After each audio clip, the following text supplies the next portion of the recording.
অনুষ্কাকে দিয়েই ওমকে জেল থেকে ছাড়ানোর ব্যবস্থা করলো শ্রাবণ। সম্পূর্ণ জানতে ভিডিওটিতে একটি লাইক করে প্রথম থেকেই দেখতে থাকো। হ্যালো বন্ধুরা, টলিউড স্টুডিও পাড়া চ্যানেলে তোমাদেরকে স্বাগত। গল্পের শুরুতেই দেখা যায় যে ওমকে ছাড়ানোর জন্য চেষ্টা করতে থাকে শ্রাবণ। এরপর শ্রাবণ চলে গেছে মৃত্তিকারা যেখানে পার্টি করছে সেখানে। শ্রাবণ বলতে থাকে, দেখুন, আমি আপনাদেরকে একটা কথা বলছি। আমি বলছি আপনারা ওম বাবুকে ছাড়ানোর ব্যবস্থা করুন। অনুষ্কার সাথেই ওম বাবুর বিয়েটা হবে। কথাটা শোনার পরেই মৃত্তিকা চমকে যায় আর বলে, শ্রাবণ, কি ব্যাপার বলো তো? তুমি হঠাৎ করে আমাদের পক্ষে রয়েছো, আমাদের কথা মেনে নিচ্ছ। কি হয়েছে তোমার? নিশ্চয়ই তুমি কোনো প্রফিট দেখতে পেয়েছো এখানে, না হলে তো তুমি এইভাবে মুখ খোলার পাত্রীটা না। তুমি তো সব কিছুতেই টাকা বোঝো, তাই না?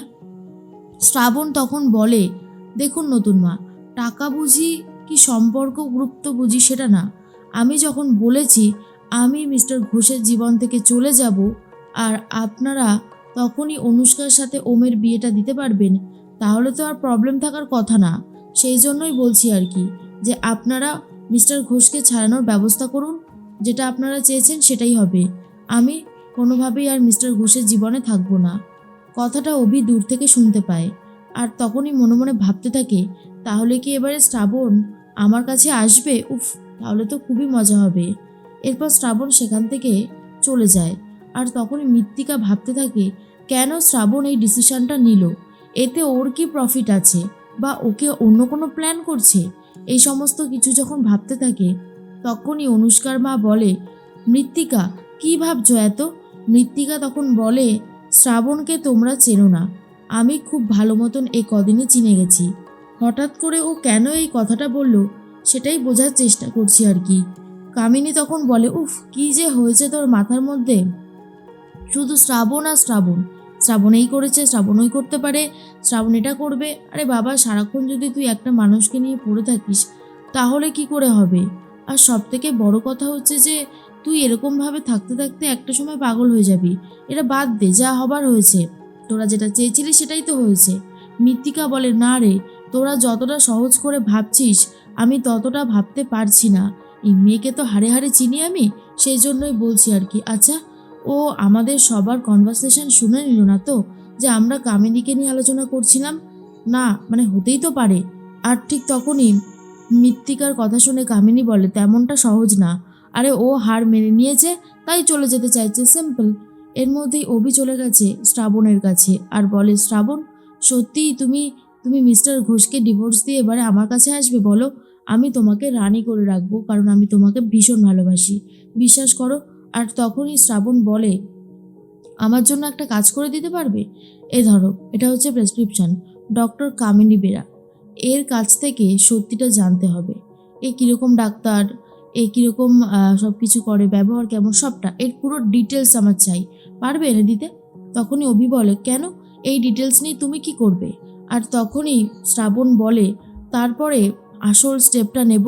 অভি বলে, বুঝে গেছি, তার মানে তুমি অপরাধীকে হাতের পুতুলের মতো নাচাবে, তাই তো? আর তারপরে কি করবে?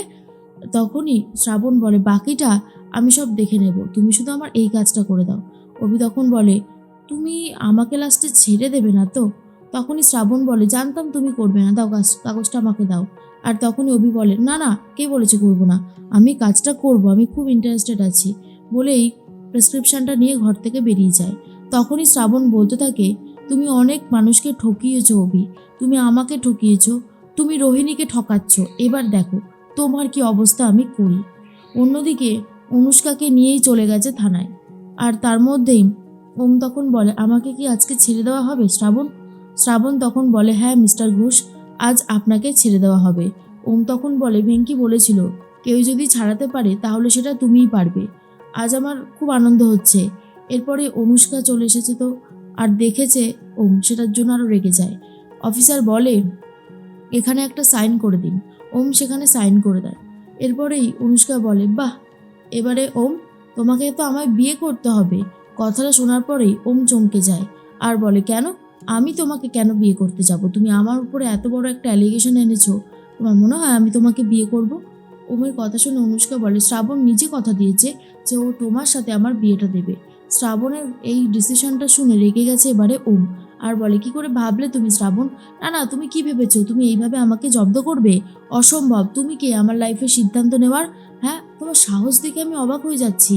এরপর শ্রাবণ বলে, মিস্টার ঘোষ আমার কথাটা একবার শুনুন, এটা ছাড়া আর কোনো উপায় ছিল না আপনাকে ছাড়ানোর।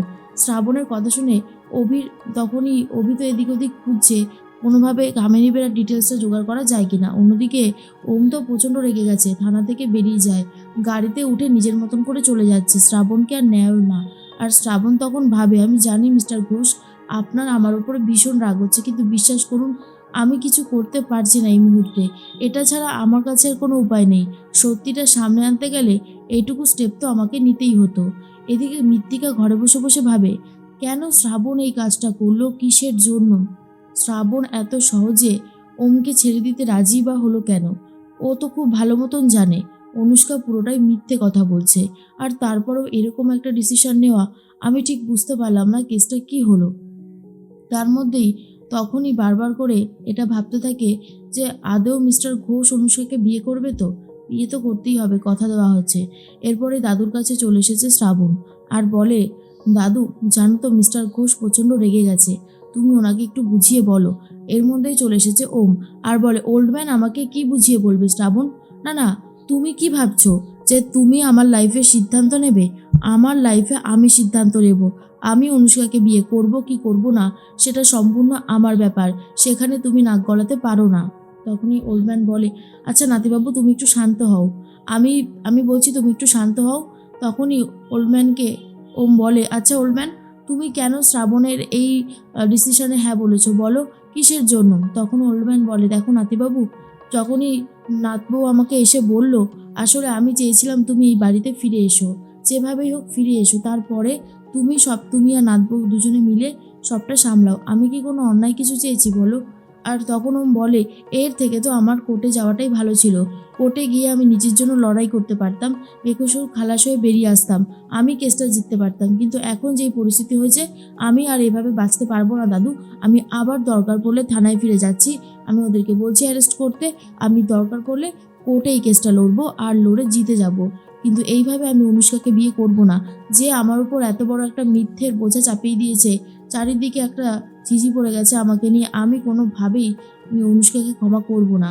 ওল্ডম্যান বলে, নাতিবাবু তুমি একটু শান্ত হও, রাগের মাথায় সব মানুষ ভুল করে, তাই বলছি তুমি যদি একটু শান্ত হয়ে বিচার বিবেচনা করে দেখো তাহলে দেখবে এটা ঠিকই হচ্ছে। শ্রাবণও সেই একই কথা বলে, কিন্তু শ্রাবণকে আবার প্রশ্ন করতে থাকে, তুমি এত বড় সিদ্ধান্ত নিয়েছো কেন? আমাকে একবারও জানিয়েছিলে এটা? বলো, আমাকে জানাওনি কেন? আর এই নিয়ে বেশ ঝামেলা হতে থাকে ওম আর শ্রাবণের মধ্যে।